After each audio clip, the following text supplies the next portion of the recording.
Main Street. It's not so very different from thousands like it all over the United States. Smaller, perhaps, than some you've known, yet large enough to service the needs of the local population. It has a modern drugstore where you can find hundreds of items from aspirin and razor blades to Cokes and chocolate sundaes.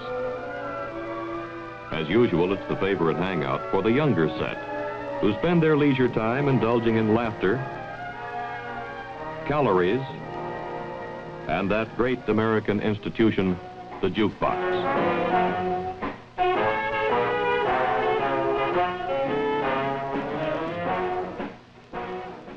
There's a department store.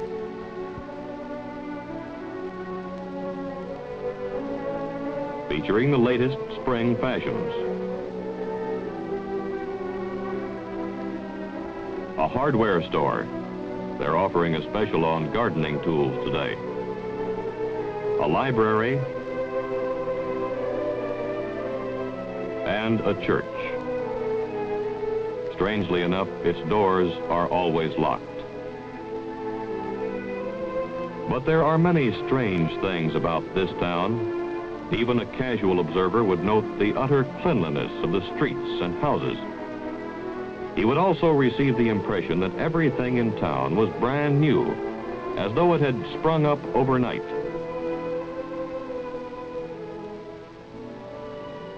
A closer examination of the inhabitants would reveal that all of them seemed to be in their early 20s.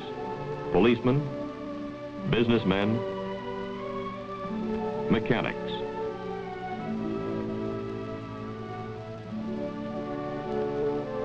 Even more unusual is the absence of older people and children. No matter where you look, there aren't any children.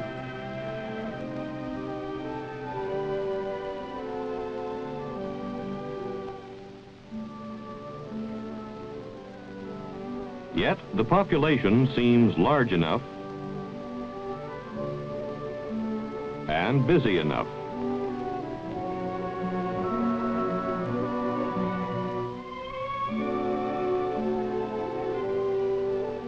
Most of the activity seems to center around the campus of a small college that is located in the center of town.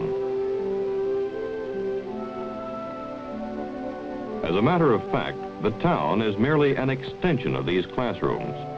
This is no ordinary school. The students here have been handpicked from thousands of applicants all over the country. Although they may come from different walks of life, certain characteristics are common to all. They are brilliant and determined. We turn now to the subject of motor travel in the United States of America.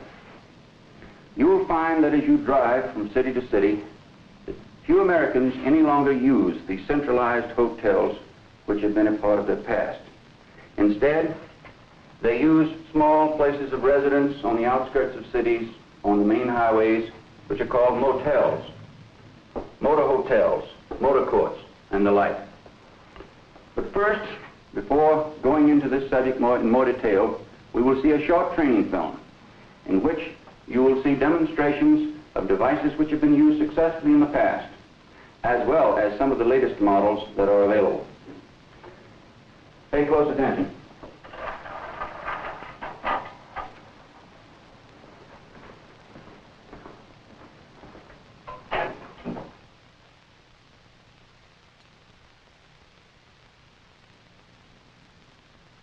This is a typical American motel. They can be found all over the United States.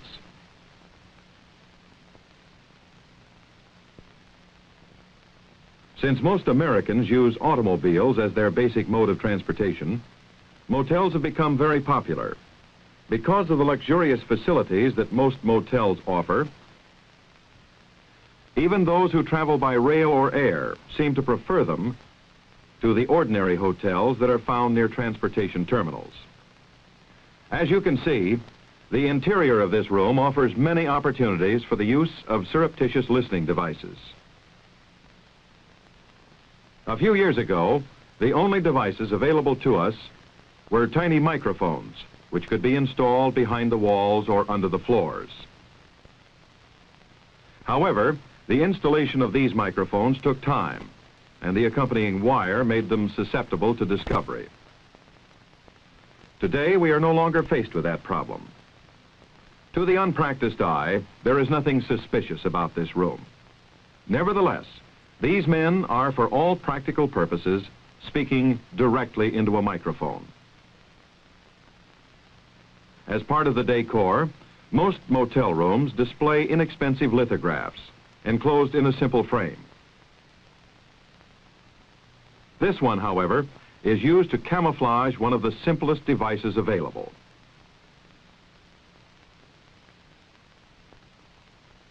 Enclosed within the frame, behind the print, is a complete battery-operated microphone and transmitter. There are no wires or buttons visible. The batteries can operate continuously for more than 200 hours and are easily obtained. The advantages that this unit possesses are obvious. A new picture can simply be exchanged with one already in the room, or if time permits, the existing picture can be utilized by inserting the transmitter kit into the frame. 3/4 of an inch is the minimum thickness of frame that is required for installation. Reception is usually excellent, no matter where the voices are located in the room. On that production figure for DC, I have the estimated daily production of 3. What do you show unit cost at? The estimated unit cost Second one down. is $5,245. Not only can a conversation be plainly heard, but a permanent record made, one that can be used for future reference, simply by using this small tape recorder in conjunction with the rest of the equipment. The listener doesn't have to be close to the transmitter. He can be a block away, sometimes up to 1/4 of a mile away, if conditions are just right. A passerby would notice nothing out of the ordinary here. Just a motorist checking his route on a road map. Appearances can deceive. That hearing aid in his ear is actually wired to a tiny receiver, which allows him to hear what is being said in the motel room. I think they should. I don't see any reason. A permanent record of the conversation can be made under these circumstances just as easily as if he were hidden from view. The recorder can be hidden quite simply, as this man has done. There is enough wire on the spools to record continuously for 4 hours if necessary. Volume controls are simple to make. However, entry is not necessary in order to hear what is being said within a room. If the wall is so thick that the sound waves are blurred or otherwise indistinct, a long metal probe can be attached to the mic and pushed through the inner wall to the inside of the wall of the other room. The vibrations then pass from the wall through the probe to the microphone, clearly reproducing any sounds emanating from the next room. The contact microphone has other uses. Because of its small size, it is easily concealed and can be used even in public with success.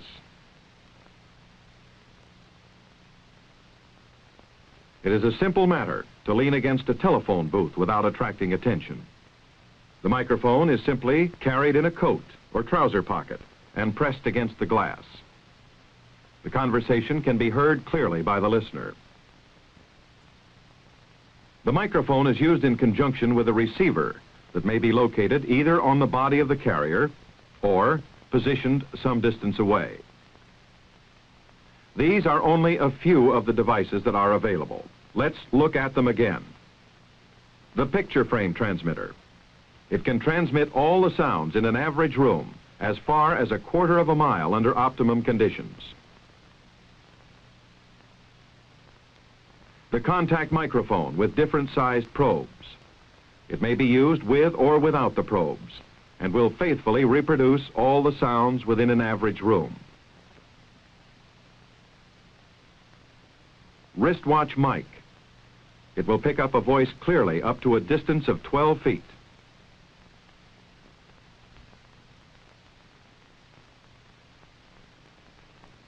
The tie-clasp microphone. Its range is also 12 feet.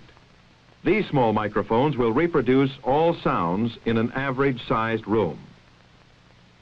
This wire recorder can operate continuously for 4 hours. The small tape recorder, which can fit into a shirt pocket, can record continuously for 1 hour. These are some of the tools of your trade, weapons of democracy. Learn them well.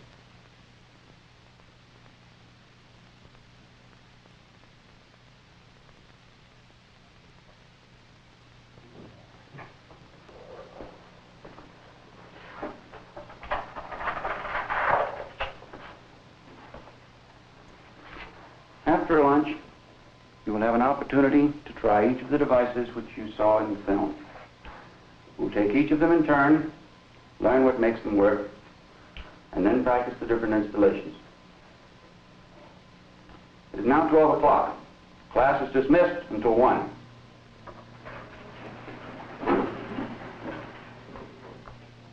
No, this is no ordinary college. The curriculum offers conventional courses in American history, geography and chemistry, plus some in photographic techniques, electronics, encrypting and decoding, and lab courses in the use of explosives.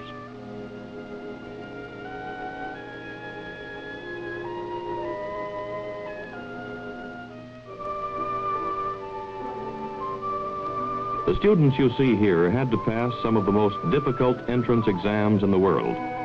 They are a special group. They have to be. The rest of the town's population is just as special. The entire town is a duplicate of what you would find all over the United States. It has modern stores, familiar brand names. The menus offer nothing but standard American dishes. The theater shows the latest Hollywood productions. But it's completely isolated from other population centers.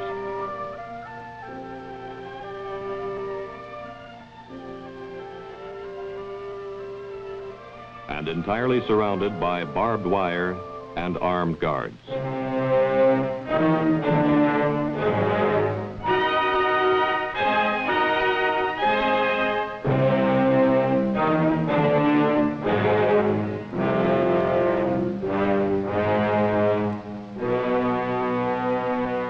It's called Wikimedia and is located in the central Ukraine, one of the southern Soviet socialist republics. The entire town is a huge school designed to train Soviet youth how to live, think, and react like their American counterparts. They drive American cars and obey American traffic regulations. They follow the latest news of America, from sports to Hollywood scandals.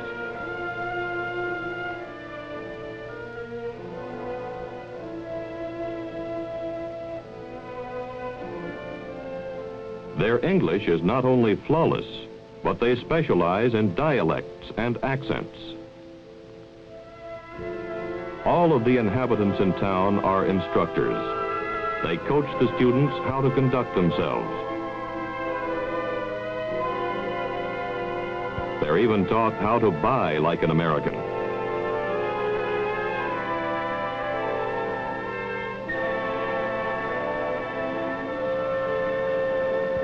The only genuine feature about Wikimedia is the fence that surrounds it.